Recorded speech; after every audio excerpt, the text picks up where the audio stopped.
Ви благодарам многу што ме поканихте. Јас прв пат имам можност да учествувам на една оваква дебата. Мислам, нашата работа е буквално секојдневно да имаме јавни настапи, меѓутоа преку објективот, преку камерата не гледа еден многу поширок аудиториум, посебно јас ја имам можноста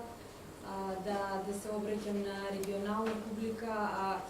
нашиот медиум се гледа и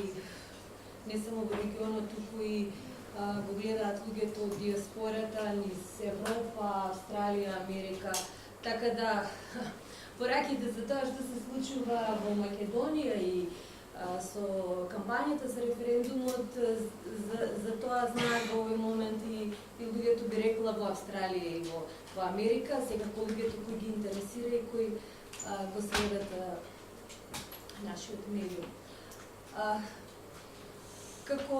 да речам, една жена која се бави со интелектуална работа и која влегува веќе во средните години, за мене што би било највисок патриотски чин од една власт? Тоа е, например, да живееме во една здрава животна средина, да ги користиме умно ресурсите кои ги има државата, во смисла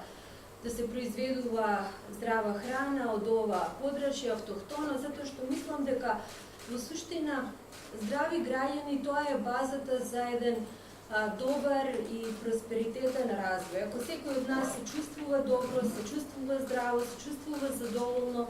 тоа е основата за понатаму да се развиваме, да инвестираме во нашата работа, во нашата доедукација, да планираме семејства, да имаме повеќе деца и така натаму. Меѓутоа, за жал, откако паметам, живеам во општество кое секогаш е на некоја раскрсница. Се ние треба да одлучуваме за некои историски одлуки и еве и во овој момент сме исправени пред такво нешто со референдумот, со договорот од Грција, и оно што лично еве како граѓанка ме разочарува е што по ова, би рекла,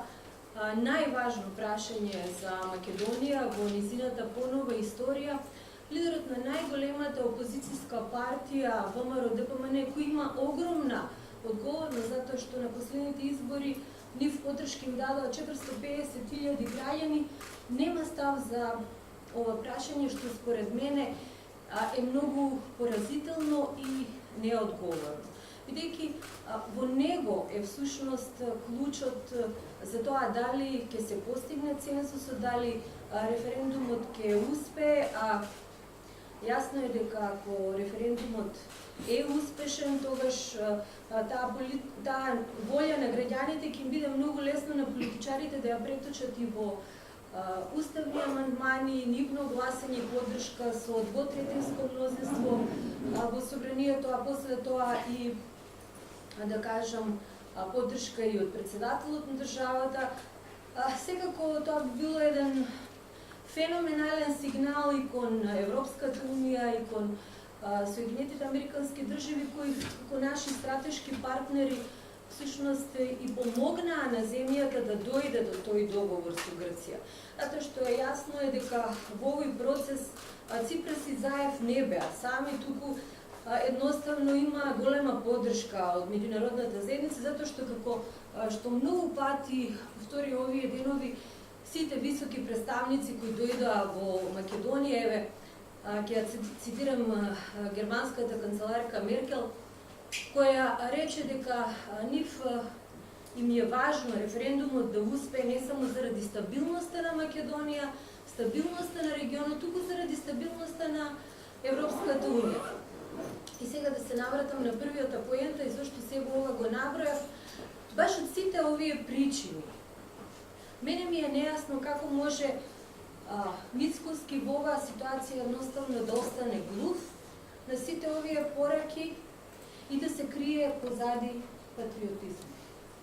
И ќе прашам, дали во суштина тоа е патриотизам или некој квазинационализам, некоја политика која тој за жал ја наследи од неговиот претходник Никола Груевски и од кој он уствари не најде, да речам, сила да направи еден отклон. Мислам дека македонците кои ја поддржуваат оваа партија не го заслужуваат тоа. Во оваа ситуација тој треба да биде доблесен. И ако е вистински патриот, јасно да каже која е неговата позиција. Дали граѓаните на Република Македонија треба да излезат на референдум или ако мисли дека не треба, нека го артикулира сето тоа на еден многу јасен начин. Мислам, ако тој има желба, односно, како да речам, се нафатил да седне на тоа прво столче на таа најголема политичка партија и структура во Македонија која се повикува на едно наследство и го користи тој континуитет на најголемите револуционери и борци за македонско национално единство и создавање на македонска држава, значи се крие зад буквите на историското ВМРО, тогаш, мислам, и во овој момент за ова најважно политичко прашање за македонците кои сушност ја исцртува иднината на државата, треба да биде јасен и гласен. Ето, тоа е мојата порака и на тој начин јасно ќе каже дали во суштина тој е патриот или е квази националист.